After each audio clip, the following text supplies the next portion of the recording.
was fun watching some of the games late this weekend, but now it's time to kick it off. And I'm very, very proud of our program, that we're a top 20 program in preseason, understanding that postseason's what matters, not preseason.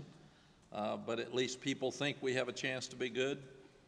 We're on ABC primetime in our opening game on Saturday night against a really good opponent. And we've got College Game Day for the third time in the history of our program. So a lot of positive things to kick off the season. We also just finalized a new training room that's 5.5 times bigger than the one we had previously. That's really helped our kids, and they're excited about it, and got an outdoor area upstairs. So we're also stepping up in facilities. Proud of what these guys have accomplished in the last 4 years. 4 straight bowl games, a coastal championship, going to a conference championship, and we've been good. And we've been better than we've been around here in a while, and that's important for us to know. We want to be great, and that's the next step. And our thought for the spring was, how do you get from good to great? When you've got a 40-21 lead on App State in the fourth quarter, how do you finish the game? How do you do that? Because it really hurt us last year. Give App State credit. They came back and made it one of the best games of the year, but it tarnished our defense for the rest of the year, because you don't give up 40 points in a quarter. You're sitting there and you've got a 17-point lead over Georgia Tech at home, and you get beat. How do you keep from doing that? You can't do that and get where we want to go. You lose to NC State at home on a last-second field goal. You got to finish. You got a 19-point lead, or you got a 10-point lead with 9 minutes left over Oregon, who's a great team on the road, and you've lost coaches, you've lost players, but you get beat with 19 seconds left. So those are things that we've got to figure out how to do better, because we're a lot like the other teams in our league. There's a few that probably have better talent than anybody, and then a lot of us are a whole lot alike, and you've got to play better and coach better to win the games. And so many of our games came down to the last play or the last series last year. That's kind of what is happening in college football throughout. So that's where we are, and excited about this weekend for lots of reasons. I'll touch on coaching staff. I think it's the best one we've ever had. They're all working good together.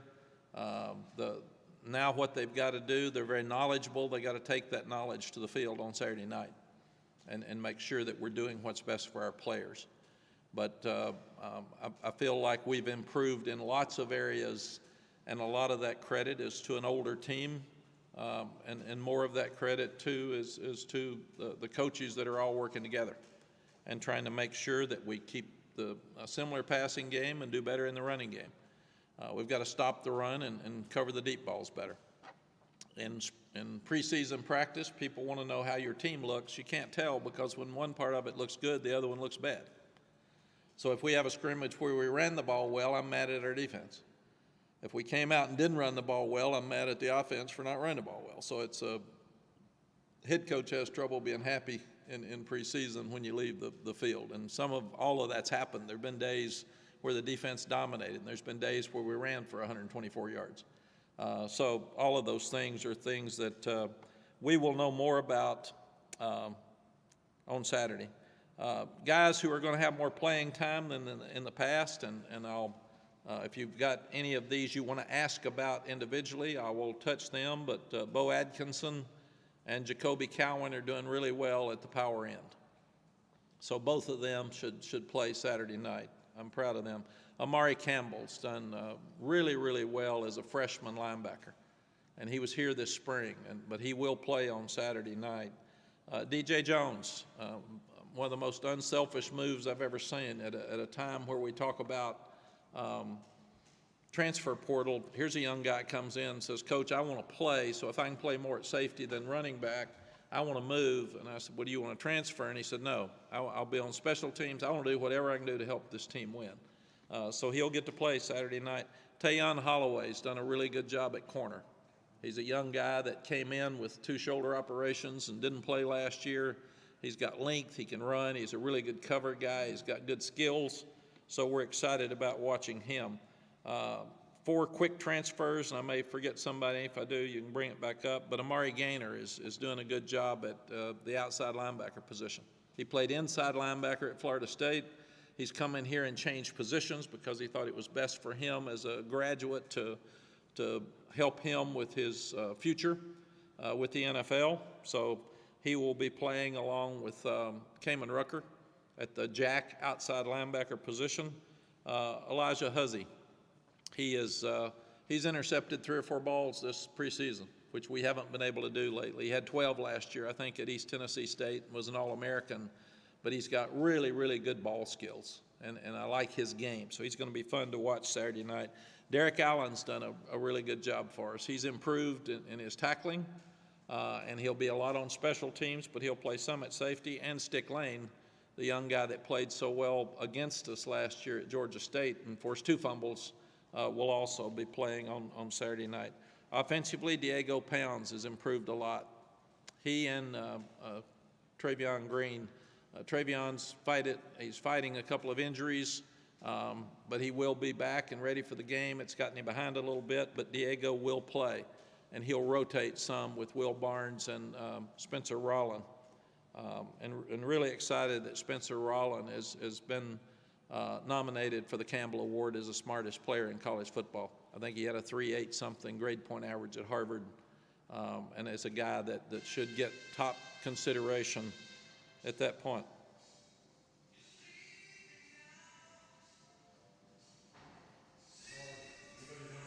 Does that bother you all? Does it matter? Okay. I don't have any idea. Get a better song choice. No question. Connor Harrell has had a great preseason. We're really excited about seeing where he is and where he's going. He has really stepped up. And at receiver, we've got a lot of young guys that are stepping up. Andre Green, Christian Hamilton, Chris Culliver, and Doc Chapman have all had really good preseasons. And some of them still learning what to do, but they've all done really well. Willie Lampkin will start in the offensive line. He can play center or guard, really either guard. He had dislocated fingers in the spring and still practiced and never came out. He's tough, he's smart, he's driven, and we're excited about him. And then obviously you've got Nate McCullum and Tez Walker.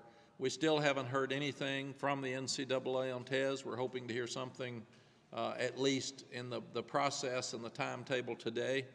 But at this point, it's very difficult for him and for us because we're not sure of his status for Saturday, and we're just waiting to see. So your coaches are trying to figure out if he plays, here's a game plan. If he doesn't play, here's a different game plan, and who would be in there, and we don't know when we're going to hear that. So those are things that we are looking at throughout the week. Need all of our fans to show up in Charlotte at game day and have great representation and then come to the game. Sounds like it's going to be a great crowd. And we've obviously played South Carolina in this stadium twice. The first year was fun. The second year we didn't play well, and they dominated us. And this will be the 3rd game in that one-on-one schedule, the bowl game. So this is a fun game between the two, and halfway between where a lot of fans can come and enjoy it. And it'll be a great time to showcase both programs on game day. So that'll be fun. Shane Beamer's done a tremendous job at South Carolina. He's entering his 3rd season. He's got a lot of energy. They had a lot of momentum leaving the season last year that we didn't, and they've done a great job recruiting. So as I said, it's a very difficult opener. I was looking at the openers across the country, and most of them are laughers for Saturday. Most of them are scrimmages for the teams that are going to play because they're playing teams that couldn't possibly beat them. We're not. We're jumping in with both feet because we've got a great challenge in South Carolina, especially with their momentum, and at the same time, there's opportunity because everybody's going to get a first impression of this football team. And I said we lost some respect at the end of last year, and this is a very important game for us to try to get our respect back nationally. One of the buzzies around the game are the two quarterbacks. Spencer Rattler's a great player. Drake May's a great player. It's two of the best quarterbacks in the country, two NFL guys, very similar to our Oregon game with Bo Nix and Drake May. So that will showcase this game, and they've always got great skill. Juice Wells is one of the best receivers in the country. They've got a new offensive coordinator, and Dowell Loggins, and he's an NFL guy. He was at Arkansas last year, so they're not sure what we're going to do with the changes with the offensive line coach and offensive coordinator here.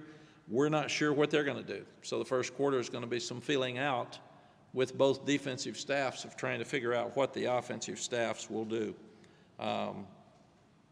Questions? You mentioned a defensive player, I missed his name, that he made the switch instead of transferring, but he wanted to help the team. DJ Jones. DJ, is that the type of mentality of players that college football needs more of? Rather than just go somewhere else because I'd rather help the team and do whatever I can? It really is. He's a great student. He's a tremendous person. He doesn't even care. He obviously wants to play, but he wants to win. And it's been all about winning. And he has never come in and said, I'm down the depth chart at safety. I shouldn't have moved. He's an unbelievable young man. So, but it's a great attitude for our team, but for college football in general at a time where there's a lot of selfishness. Where is Tez in the process, and how much are they letting you know where the process is? Our compliance is handling the Tez process completely. They keep us updated daily. They're in the process of trying to get him in contact with them, this committee, this week, so they can either talk to him or he can present what he feels like is another reason for him to have an opportunity to play. We don't have any idea when they will respond to that, so we're just waiting.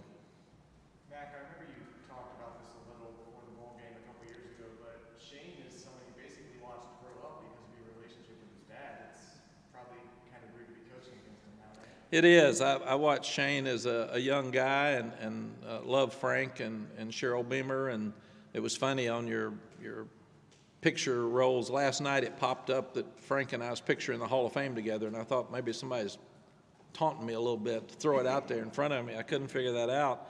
But I'm really, really proud of Shane, and I know we all love our kids. And I know Frank's going to really be pulling hard against us on Saturday night. But how proud Frank must be of what Shane's accomplished. And I'm really proud for Shane. First game against a team that's known to do trick plays, do you worry about that? Obviously, you can't prepare for it. Yeah, they've done a really good job, especially with trick plays on their special teams. Coach Limbo does as good a job as anybody in the country with those. So what it does, it keeps you from being as aggressive as you want because you got them all over the place. And you don't want to be watching for trick plays so much that you're not aggressive on your defense. But they've done a really good job of making sure that they keep you off balance. We're not sure what they'll continue to do on offense. Like they've got to wonder what we're going to do, what's going to change with their defense, or with their change in offensive line coach and offensive coordinator. We're not sure what that will mean. We feel like the defense will be similar in structure, but their special teams, they're going to fake 2 or 3 times during the game on Saturday night. That's just who they are. Coach, you mentioned that Stickler will be playing Saturday. Is there any update on DeAndre Wilkins and who might kind of slide into that star position? I'm sorry? Is there any update on DeAndre Wilkins? No, we'll wait and see about him on Saturday. Back to Tez. Do you all as a coaching staff this week, since you still have no resolution, have to say on Wednesday or Thursday, all right, we're just not going to happen. Like, you have to sort of make your own mental deadline, obviously with the hope that you could have him Friday, or there's some sort of, a drop dead date in you all's mind in terms of preparing, and when you say, okay, we need to be ready not to have him.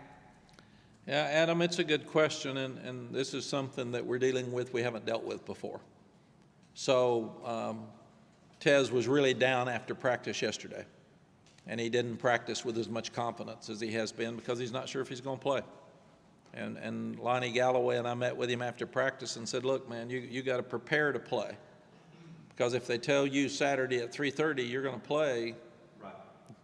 you got to go play, and you don't want to be in a position where you're not ready to play, and you don't want to be in a position where you may get hurt because you're not out there in the right mindset. So we've told him, you plan on playing, we're going to plan on playing you, and what we've got to do, Adam, is have 2 game plans. We got to have a game plan with him and one without him, and that makes it difficult because you want your quarterback to be throwing to the guys he's going to throw to in the game, and we're not sure who he's going to be throwing to. So it's a very difficult situation for us that it's this late and we're still not sure, but he can travel. He can't dress if he's not eligible. So we're planning on him going. I'm planning on him playing, and that's the only way we can look at it. And if not, we'll just have to make last-second adjustments. Right, you take the uniform, you take the shoulder pads. We do. Yeah. Kind of going off of that on that same point, obviously he hasn't, played a game here, but if you could kind of describe it, like, what would a UNC offense look like without, Tez potentially being in that one? Yeah, we're not really sure. It's just the other receivers that stepped up when Antoine Green got hurt last year and Josh Downs got hurt, or neither one of them played in the bowl game. We've got some other really good guys, J.J. Jones and Gavin Blackwell and Kobe Paysor, and then the Andre Greens have to step up, and some of those young ones. Christian Hamilton's been here through the spring. Doc Chapman's playing much better. And then we're using George Pettaway some at running back and at slot. So he's in a position where he can play both. So we've just had to adjust, and instead of sitting around making excuses and, oh, poor me, you got to go play. You mentioned Andre Green again. He was someone you guys were talking a lot this time last year. Obviously, it didn't kind of work out for him until later in the year. But for you, is there a sense of sort of delayed anticipation towards seeing a guy that you obviously liked a lot during the recruiting process get on the field and actually, contribute potentially? Yes, the NCAA made a good rule that guys like Andre could play in the bowl game and it not cost him his redshirt year, and he played really, really well against Oregon. And then he's still been up and down some in the offseason, but he's really come on this last week. So we're hoping that he will have a great year. Mack, earlier in the offseason, Chiswick kind of joked that you picked on him regarding the defense's performance last season. With it being his second year back in the coaching, have you maybe noticed a difference in Chiswick, how he's approaching this season, kind of with that chip on his shoulder? Yes, Gene's a tremendous coach, and obviously he won a national championship, and he won 2. How many people have ever been in a national championship game, much less won 2, and he won 1 with us as a defensive coordinator. So I've seen what he can do and who he is. And he's much more confident this year at knowing what's happening in college football, who we are, and what we have to do to stop. And plus, there's a real good camaraderie and communication in the back end now with Jason Jones and Charlton, because they coached together at Indiana. And Jason was a defensive coordinator at 2 different places. So the back end is more together, communication's better. Ted Monachino has really helped us up front with just watching, and he can't coach on the field, obviously, but he can tell us, I see this, this looks good. And there's no question we've got to have more tackles for loss. We've got to pressure the quarterbacks better, and to do that, you got to stop the run better on first down. So all of those things are things that we all know. Everything that you all talk about, we talk about. And everything that needs to be fixed from your standpoint, we know needs to be fixed, and we're not sensitive about it. This staff has got less ego than any I've ever been around. And I've asked them, you be hard on yourself, you be a hard self-evaluator, and you make sure that you get fixed what needs to be fixed. In fact, I told them this morning in our staff meeting, when you come in here on Sunday, there's things your unit, your position has to do to win the game on Saturday night. Make sure you know what they are, and we went over each one of them at each position. And then when you come in here Sunday, make sure you've done them. And you work on them all week. Don't do anything else except the things that are going to help us win the game. And then you take some pride in your unit on Sunday, and when we sit in here on Sunday, you can say, my group did their job. And if you can say that, we will have won the game. And if not, then it's on you, man. And you should feel really bad. You should feel bad for your players. You should feel bad for the other coaches in the room. You should feel bad for your fan base because you didn't do your job. And that's unacceptable. So this has been a really good staff to work with each other, talk to each other. Obviously, our white team, that's our second team, will do some of the South Carolina stuff this week as compared to in the past. We've just done scouts, so they're all working together really well. I was going to ask, like I said, Greg, and I know you've been asked that many times, what does he mean to this program? And in your opinion, could he be the best defensive player in the league? Chip, it's another great question. Sid Gray, his message to our team and to college football is a lot like DJ Jones. He would have been a high draft choice. He would have been second or third, probably. I thought he would leave. Just about every young man here that's had the opportunity to be in that level has left. We didn't try to talk him into staying. Our job is to make sure we let him know exactly where we feel like he's going to be drafted, and then the family gets the information, they make the decision. And he came in and said, I want to stay. And I said, why? And he said, I've never won a conference championship. I haven't won a bowl game. I want to finish my degree. And he said, and I can get a whole lot better, and I want to be a first-round pick. So that attitude coming back to our team is a great message for everybody. And I do think he can be as good as anybody in the league or the country because he's that hybrid guy that wasn't highly recruited.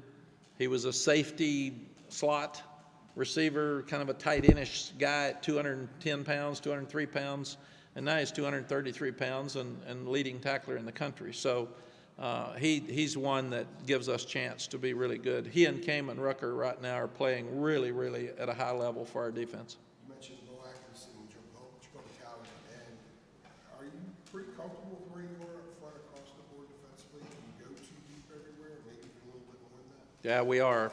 What we've got to do now is we got a lot of guys hurt there last year, so we need to stay healthy. Number one, that's important. To have a great year, you need to be healthy. If not, very few people have enough depth to overcome a lot of injuries.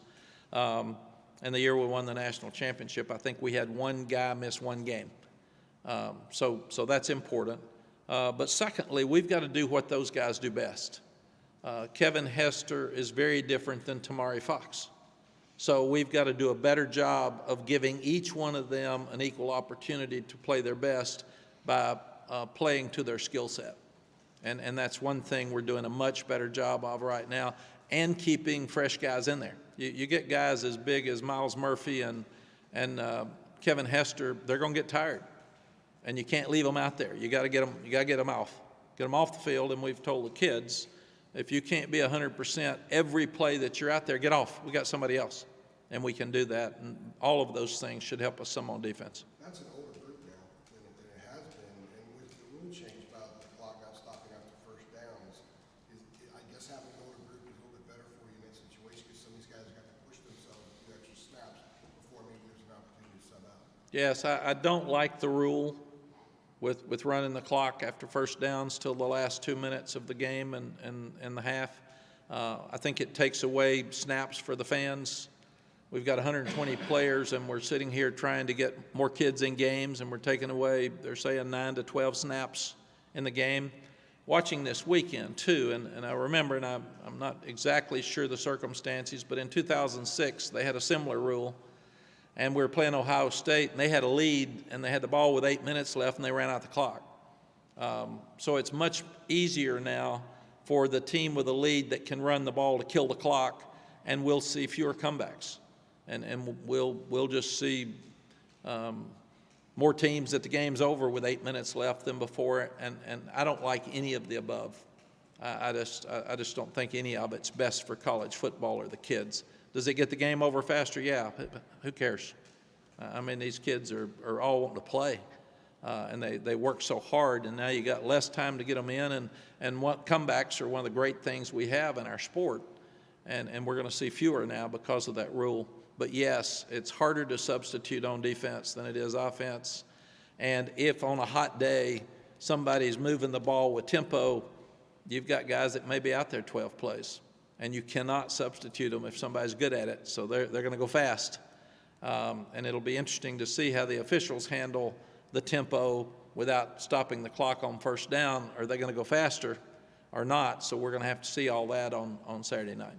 I asked Coach Warren last week about the defense and if they're actually ready for the season to begin, and he said, well, we're undefeated. Is that a mentality you tried to instill in them in the defense, or is that something that he came up with on his own? No, coaches are never ready for the season to start because there's always something that you need to do, and that's what I told them. If it's not working Tuesday, throw it out, man. You've been working on it since January. So either you're not coaching it right, either he's not listening, or you've got too much in. So throw it out. I don't want to see you fixing things on Tuesday game week, but coaches are the worst. We're all paranoid and all concerned and all look at every problem that could possibly come up and the unknowns. And unlike the NFL, we don't have a preseason game. Now, I've talked to these NFL guys enough. If we had a preseason game, would you play Drake or not? Who would you leave in? Who would you take out? Who would you play? Do you have to win? Well, fans get mad if you lose. Yeah, but it's not important. Well, winning's always important. So there'd be question marks, but we do not have a preseason game. So the first game we have is against a great opponent like South Carolina, and that's why you just have absolutely no idea what's going to happen. So somebody says, how are you going to be? I don't know. You never know about your team till you're in a fight in the fourth quarter, early in the season, and you see how they respond. We do have an older team, but we've got some positions where young players are going to play critical parts of our game, so you never know how they're going to respond either. Mack, Yeah. can I do it? Yeah, go ahead. Michael's next. Thank you, Adam. You're welcome. Happy birthday, by the way. Thank you. To preface the question, I mean, this is another. You've coached a lot of seasons. When you have a guy like Drake May at quarterback, Vince Young at quarterback, Colt McCoy, Sam Howell, like when you are going into a year, do you approach it any differently, knowing that sort of talent and skill you have in that position? Does it excite you more? Do you say, I need to try to make sure I savor this a little bit because, it might not be around much longer. Like, just what is your whole approach when you have just that level of elite dude at that spot? Yeah, well, number one, when you have a quarterback like that, you got a chance to win every game. And this is a quarterback-driven game right now. And if you don't, you better be coaching them up, man, because you got to figure out ways to win. And Drake gives us a chance to win. That's why we've got to be better on defense and make sure that we protect him better. Those two things we didn't do very well last year, and if not, we would have been in a different position at the end of the year. Do you look at it indifferently? No. You just feel like you want to take your best players and utilize them and play to their skill set. And he's fun to watch. I don't like Drake. I love Drake. And we were talking about Shane Beamer. I watched Drake grow up from a little bitty kid. Mark was a GA for us when I was here, and I love that family, and they stand for what's right in everything they do. And we talk about, said Gray, we talk about DJ Jones. Drake May is unbelievable with what he's done for this team as a leader, as a captain. He's humble with all the national publicity that he's gotten and recognition. With NIL, he's taken it and tried to help every other player on the team. And that's what he is. I look up and he's out on the field doing a commercial with the offensive lineman. He's trying to get a seafood deal for the receivers. It's not about him. It's about everybody else on this team. And I think to answer your question better, Adam, he makes it fun because he's going to be there every day. You're going to get everything he's got every day. He's really competitive. He's smart. He's nice. He's not going to get in trouble. Most of the time, he's going to say the right stuff. Most of the time. And if he's not, he's cutting up and he's competitive. But yes, it gives us a chance to have a special year. Mack, on the radio this morning, you said that you're really emphasizing with the team that you only get one chance at a first impression, and they're going to be, on national television, college game day. In that vein, do you sort of prefer these showcase games in week one where you're playing a program like South Carolina as opposed to opening up with Florida A&M? Yeah, I'd rather have something that we can iron out all of our problems in the opener and have this game second. That's what, when we won the national championship, I think we opened up with Louisiana Lafayette at home and then went to Columbus. But it gave us a chance. You don't show anything, but you end up figuring out, ooh, he played better than I thought, and he wasn't as good as I thought, and this didn't look as good, and we need to lean more toward this with game plan. We've got to do all that Saturday night. We don't have any chance. And then we've got App State, who's a huge game for us, and then we've got Minnesota, who was 9-4 last year and won a bowl game. And then you go to Pitt, who won the league 2 years ago. So we've got no breaks. This is the toughest schedule I've ever coached, and I've told the kids that. I've said we're not going to talk about it, we're not going to gripe about it, but it is what it is. And to win on this schedule, you're going to have to be really good, and you're going to have to play every week. So would you want to do week 0 more in the future? We tried to do week 0 this year, and they wouldn't let us. I'd like to do it every year. With all the talk about shortening the game, ABC has the longest TV timeouts. And I think it's the third, well, maybe a third game, but last year State was ABC, this ABC. Did the coaches talk about shortening the TV timeouts as a way to shorten the game? Yeah, and they said, we need money for sponsorship, so shut up. So, yeah, we have no input, Art. The coaches have less input right now into all of this than ever before in the history of this game. So it's just different. You just said that you tried to play week 0, but they wouldn't let you. Who's they? NCAA has to determine whether you play week 0 or not. They About playing 2 years in a row week 0? I think I didn't get involved. Compliance does that, but I would think so. Mack, on the running backs, obviously pretty talented room. Nobody's really stepped up in a game in the season for more than a couple weeks at a time. What does it look like in fall camp getting ready for South Carolina? Tommy, all the guys are good. It's a blessing. Last year they all got hurt. So this year it's been different groups that have gotten hurt. So these guys have stayed healthy. Omarion should be more comfortable in his second year because he had some moments last year that were really special. And then you start looking at British. The last game British played in was against South Carolina in the bowl game. So this will be his first time back. And British, like said Gray, could have been through, wants to coach. Right after he got hurt this time last year, comes to me 2 days afterwards and was just crushed and said, I want to come back. And I didn't even know he could come back because I think it's his 6th year. But he had the COVID year. And we got with compliance, and they said yes, and he started coaching.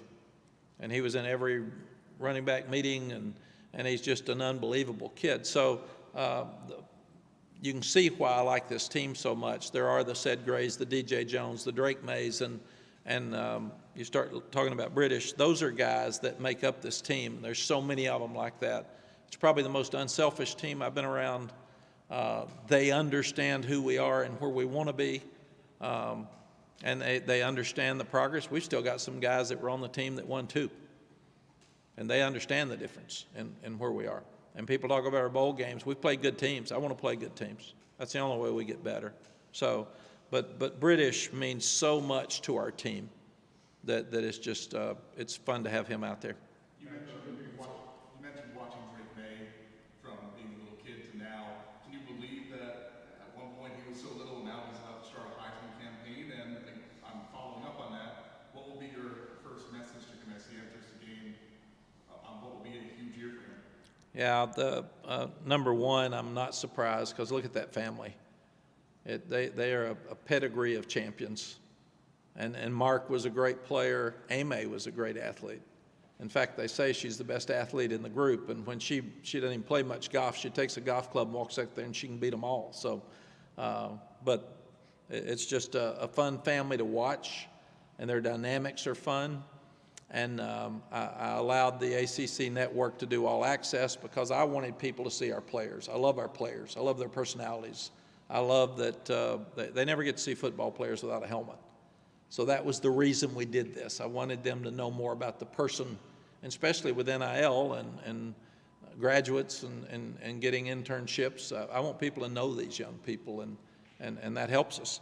But what I will say to Drake on Saturday night, he'll be excited, he'll be confident, he'll be having fun in pregame, I'll say, go have fun, do your deal, man. That'll be it, because you don't have to say anything to him. And you've learned, if you have to motivate your team, it's probably not going to be a great team. They need to be motivated, and you need to coach them, because there's 120 of them. They all get motivated differently, and I've told them that. If we're having to motivate you every week, you're probably going to be up and down, and I want somebody that comes every day. And this team's practiced hard every day. I said I didn't like the way the team worked 2 years ago, and I didn't. I like everything this team's done. So I'm excited about watching them play. Matt, earlier you were talking about Spencer Rattler and Juice Wells, kind of pro prospects on South Carolina's offense.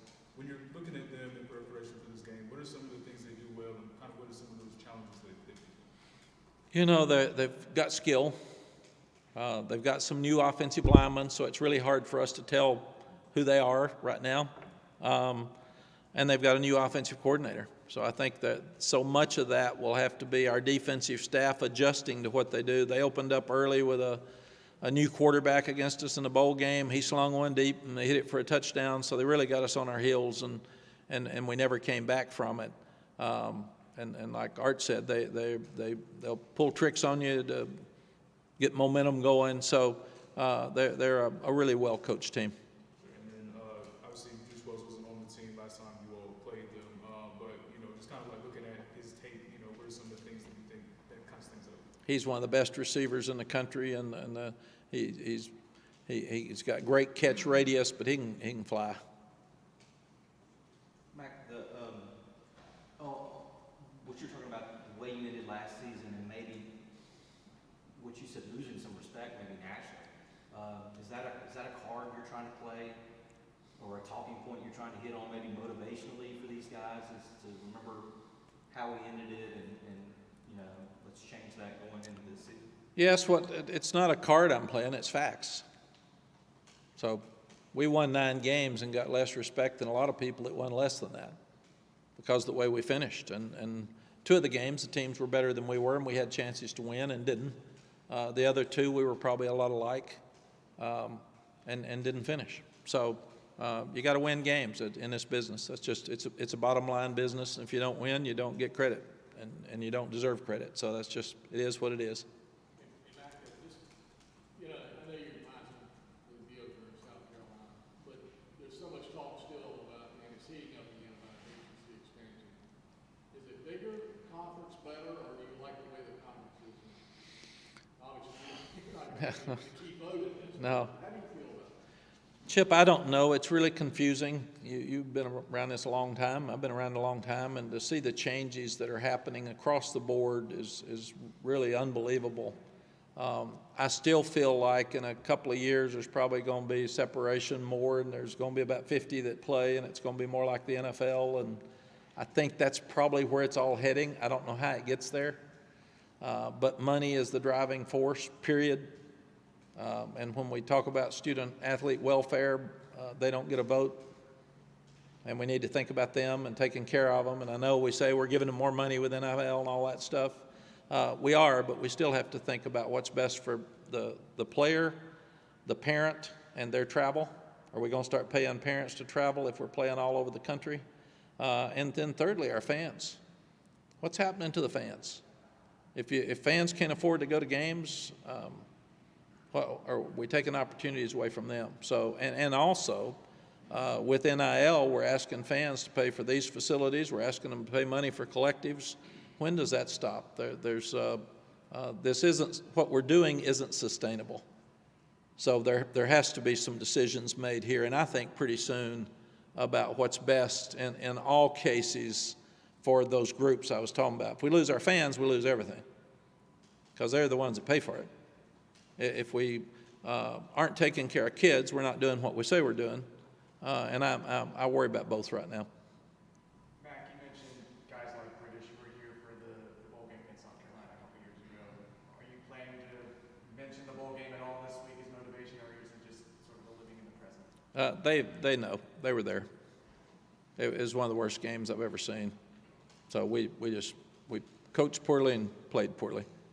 It's one I threw all my bowl stuff away after the game. I felt awful about that game for North Carolina and for these kids. I felt like we let everybody down, and it was one of the more disappointing games I've ever coached. So I think that. One more game. Mack, let me ask you about the, guys know it, they understand.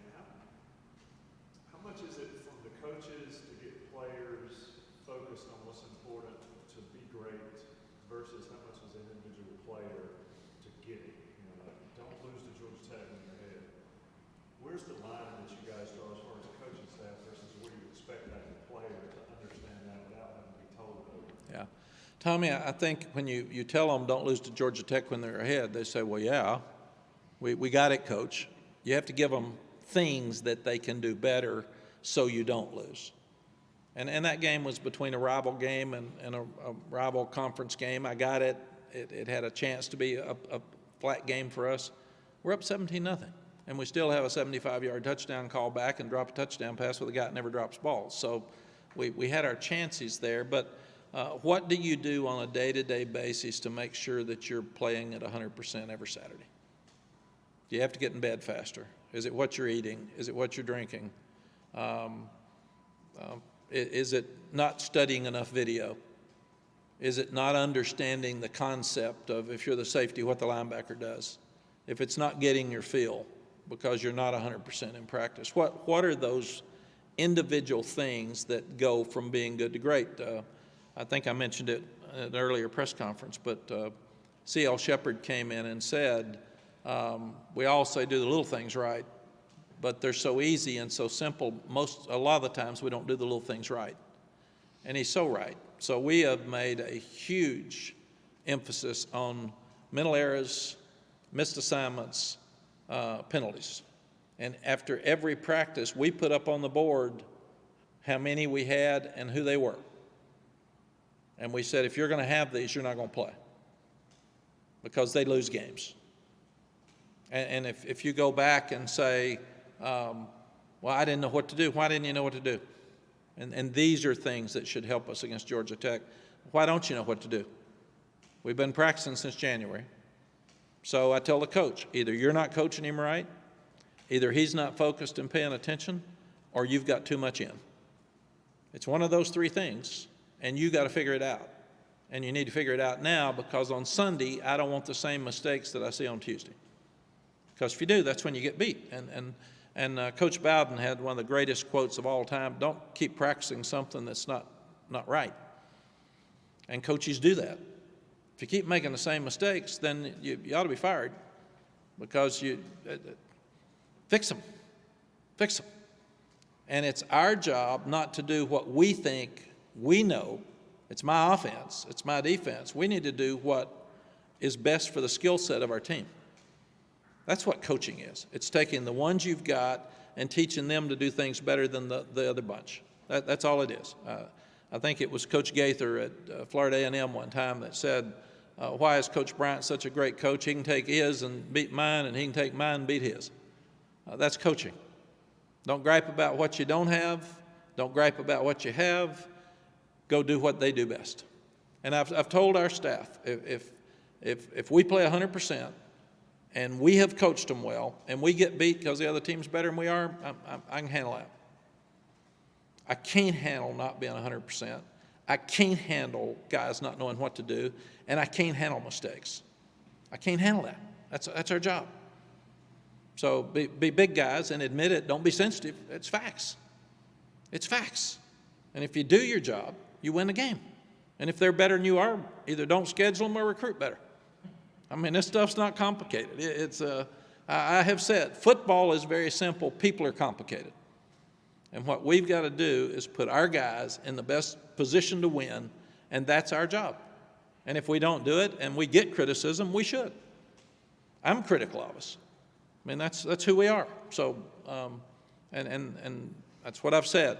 Most opening games, and Brian Anderson I love, and he's really smart. And I'd always say, more games are lost than won. So after about the third year, Brian came to me and said, will you explain that to me? I've been hearing that for 3 years, and I don't know what that means.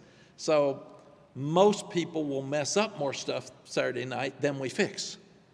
And that's what happens. There's fumbles in first game. There's block kicks in first games because you haven't been able to do it all live against somebody else.